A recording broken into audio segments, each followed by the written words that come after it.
John Robert Moore, born 5th of February 1929, died 22nd of November 2025. Pause for a moment on that span of years and the history that it contained. He was 8 months old when Wall Street crashed, 10 years old when the Second World War broke out, an evacuee from the Blitz with Nanny and his siblings. He missed active service by just a couple of years. And I remember the emotion that Dad felt walking among grave after grave of 18-year-olds in Reichswald Forest Cemetery, those who died crossing the Rhine, including Mum's beloved cousin, John Buckley. It was all too easy for him to imagine himself amongst them, but for being born in 1929 and not 1927. Instead, Dad joined the Foreign Office in 1945 as a young clerk. His and Mum's first posting was to Singapore in the early days of the Malayan emergency, one of the defining counter-terrorist and anti-communist struggles of the early post-war period. He met Mum off the ship, sporting a Webley sidearm, after riots had initially prevented her from getting ashore with toddler Anthony and fetal Brenda. They were in Beirut when Kim Philby turned up, though they never met, and then lived through the dangerous period after Suez, when the Arab Street roiled with anti-British anger. Brussels followed, John Jr. arrived, and there was plenty of gossip in the air, as Group Captain Peter Townsend had been exiled there as air attaché in an attempt to break his relationship with Princess Margaret. It took a while. There were secret trysts in Brussels. After Tripoli, where I appeared, came Moscow at the height of the Cold War, early Brezhnev years, the 50th anniversary of the October Revolution. Much later, under the 30-year rule, Dad learned that his ambassador had been honey-trapped. He'd always wondered why His Excellency had left so abruptly. The Russians dangled a walk-in who claimed Dad and others had also been compromised. A regular tactic. He was summoned for interrogation by MI5, which the honest and faithful man he was, he found deeply humiliating. It's hard to imagine a less likely honey trap hit.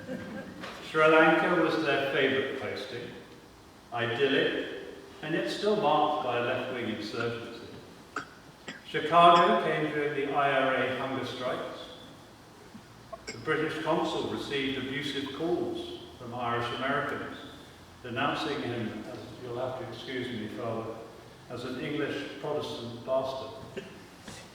Dad rather enjoyed replying calmly that he was a practicing Catholic, born legitimately of an Irish father. Then Dhaka and a coup. In July 2016, he came to see us in Turkey and flew into Istanbul while we were hosting a farewell for the Consul General. And after some socialising, he felt tired and headed back to our flat. And as we walked toward the lift, I was pulled aside and told something odd was happening. Armed men on the Bosphorus bridges. I next saw him 14 hours later, after a night of F-16s causing sonic booms over Pera House, and many people sadly killed on those bridges. That's my third coup, he told me proudly. So, what an extraordinary life for a lad born in Isleworth to a Metropolitan Police Sergeant and a nanny in service. Some of you may recall the t-shirts Tony had made for Mum and Dad's 50th wedding anniversary, Pat and John's world tour. You'll see some photographs later at the house, I'm sure. He's wearing that t-shirt now, with his jeans. So how do you sum up the man in that t-shirt who saw so much? I'm trying hard not to turn John into Forrest Gump. First, a man of faith, rock solid, uncomplicated, slightly suspicious of too much theology, a loyal soldier of Christ. We tried to reflect that childlike faith in the readings for this Mass. Second, a family man, fiercely loyal to his 2 pets and to his 4 boys. Deep pride in his tribe, a great-great-grandfather. Let that sink in. His grandson is a grandfather. The flip side was a certain intolerance of other people's children. They were often found wanting. To reassure anyone in this church, he usually learned to like them once they reached adulthood. The loyalty to his sons was always distributed evenly. John, you must be so proud of Richard. Yes, I'm proud of all my sons, came the invariable reply. He didn't say things he didn't mean. His moral compass always pointed true north. He found it hard to be a bystander to wrong. He was that pensioner who would upbraid the misbehaving youth on the street.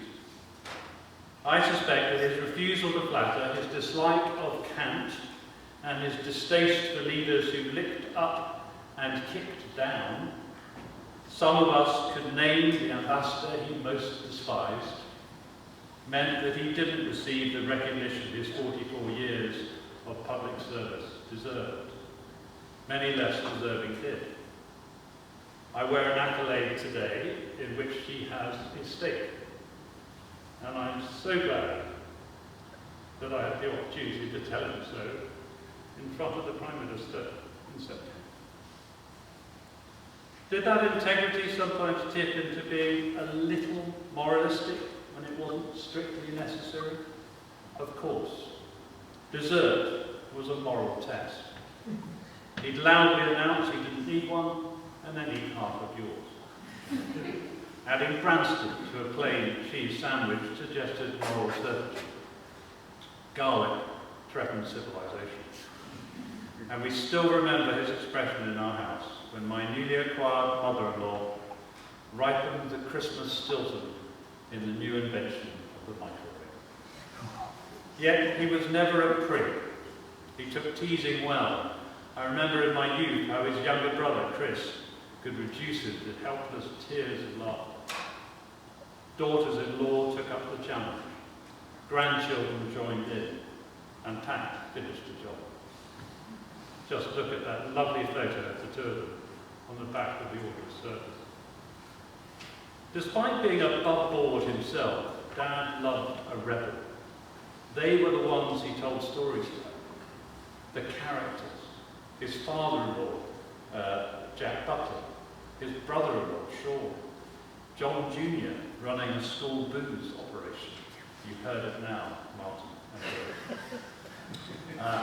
Old Liam, as he always called Maggie's dad. And a whole cast of lovable rogues from his diplomatic career.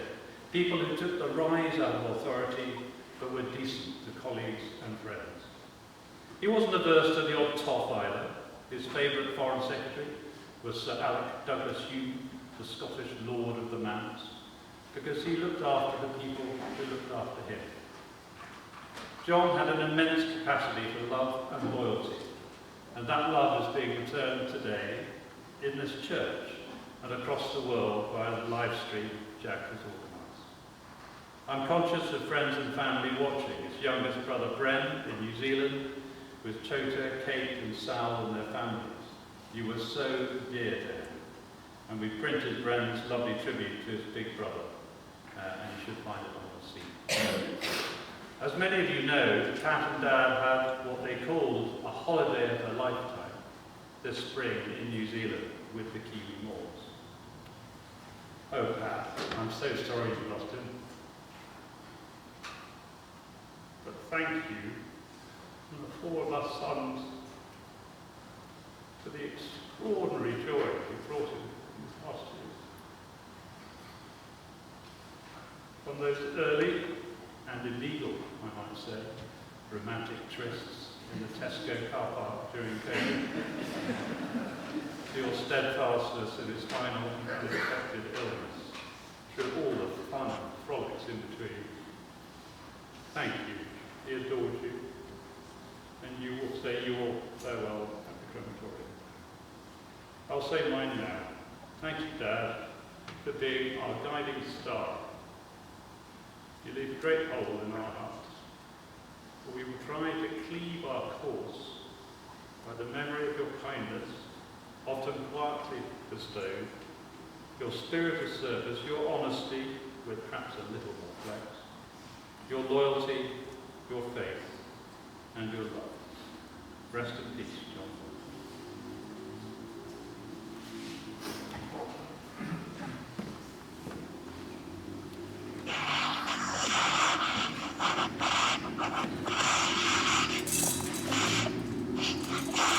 Thank you.